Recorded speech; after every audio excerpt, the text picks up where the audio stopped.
Underneath the Mistletoe, a Singer Alternate Universe Adrienette Miraculous Ladybug Fanfiction, Part 2. Good job, everyone, Adrienne called when the first run-through was done. The dancers chorused back the thank you and you too. On the rare occasion some of them threw him flirty smiles that he shielded his vision away from. Someone handed him water. He wasn't sure who they were, but was very thankful. It was always important to drink water. His vocal cords needed to stay hydrated. Adrienne's green eyes scanned around the backstage. The props were being put in place and finishing touches were being added. Technically, he was done. He could be free for the rest of the day, catching up with Nino or just resting in his hotel room. But Adrienne did not want to leave. No, not just yet. Truly, he was hoping to talk to Marinette again. Perhaps more than the 5 minutes it took for her to get his measurements. Adrienne looked through the sea of people and disappointedly slouched when the black-haired woman was nowhere to be seen. But, by the look of what he guessed was Christmas, Marinette came rushing out from somewhere. She pointed to something on a paper and then to a set piece. There seemed to be a collective sigh of relief, and she smiled and ran off to wherever she had come from. Adrienne's eyes followed her, determined not to lose her in the mess of people. She slipped into a room of sorts and that he had no idea about. Staying on the edges, and quietly so, Adrienne made his way to said room. Right before he knocked on the black-colored door, Adrienne heard a loud buzzing sound and the clanking of metal. After he stopped and paused for a second, he raised a fist and knocked twice. A squealing of chairs was heard before the door was neatly wrenched open with force. Lime green and black. Do not make She stopped mid-sentence when she noticed who she was speaking to. Adrienne smiled shyly at her. Sorry, am I bothering you? Adrienne said, rubbing the back of his neck, fully aware that his face was pink from embarrassment. Like an idiot, he forgot that some people had actual pressing jobs that just couldn't be set aside for a nice little chat. Marinette looked utterly shocked and wide-eyed. You're fine. Do you need something? She asked. Adrienne didn't have an answer to that, saying, I just want to talk to you because I think you're the cutest person I've ever seen and you're super nice, even to strangers, because, oh yeah, you spilled coffee on me this morning. You know, that entire mess of a sentence was probably not a good reason. I was wondering about the costume, Adrienne said. Marinette nodded and motioned for him to come in. She closed the door and turned, making the hectic sounds of the background diminish. The blonde racked his brain to think of a question to ask, one that didn't make it seem like he was making her pause in the middle of work for no reason. You know, what he was doing currently. His eyes caught onto a sewing machine, a pile of fabric, and a notebook next to it. Walking over, he saw what was drawn on the notebook. It was a sketching of a suit. The top was colored and labeled as sparkling green. The second was a lot more of an edgier looking outfit. Black leather jacket with a white shirt. Wait, was she designing his costume just now? Where was the original? Did the last designer not leave their project? Adrienne asked, turning around to face Marinette. She sighed tiredly and shook her head. Walking to his side, she grabbed hold of the black fabric, which then revealed to have green glitter one beneath it.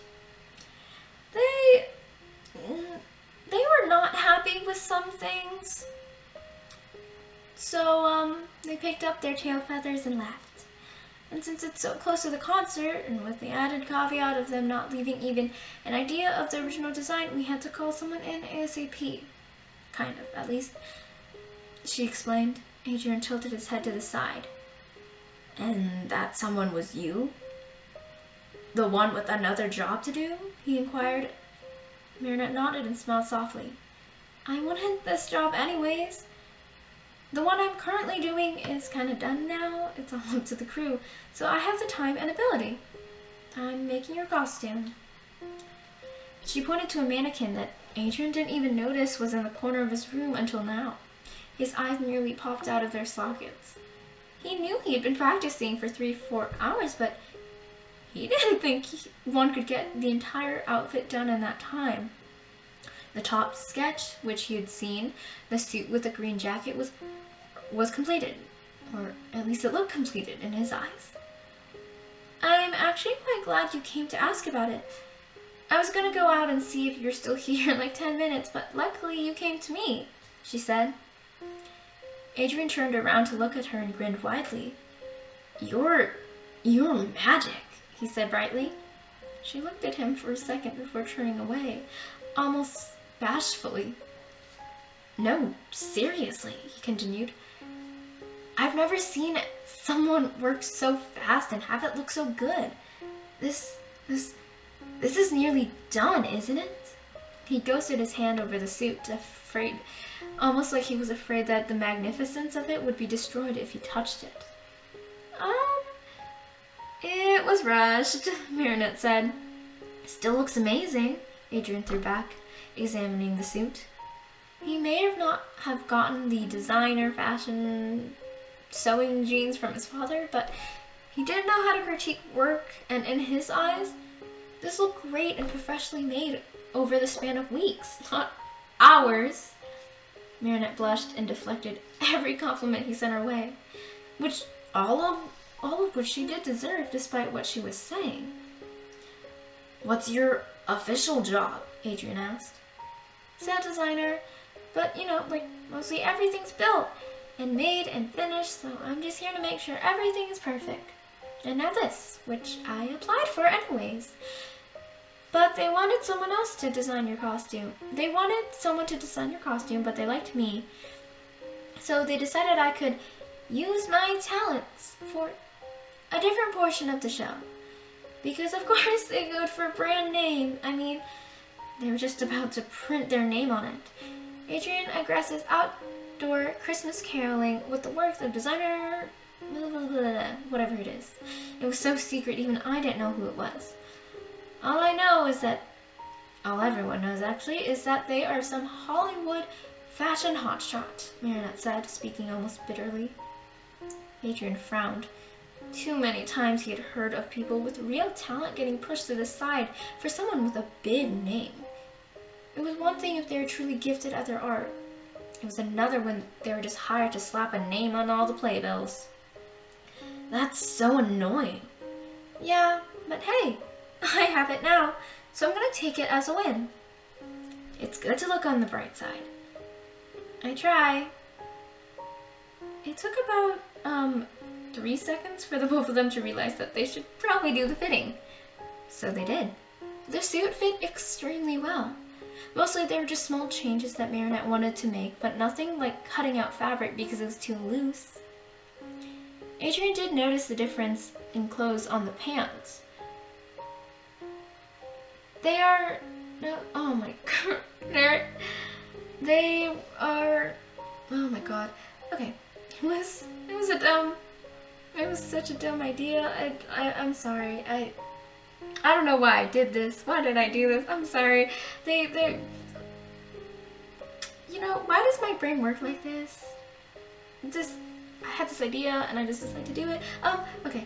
They are tearaway pants, she said, face bright red.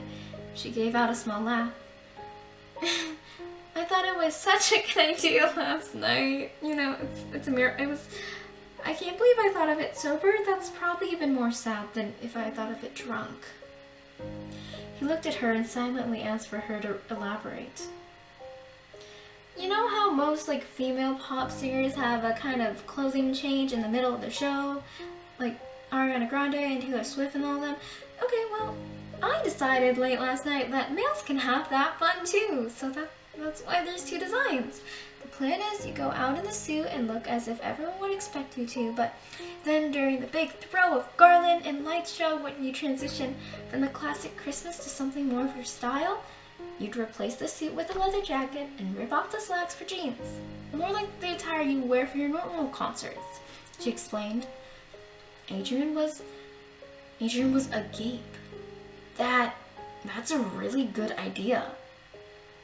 It makes things actually interesting and makes more sense when the genre changes, Adrian said. Marinette looked at him surprised. You think? She asked. Adrian nodded. Totally. Marinette smiled at him. That's comforting. They smiled at each other, silently so. He'd love to see that smile every day, if not every hour. Okay, perhaps it was a bit crazy for a person he'd just met, but Marinette was truly a wonderful person who saved the show, stepping in just to make his costume last minute. Okay, maybe Adrian was romantic. Or maybe he just really wanted to date Marinette.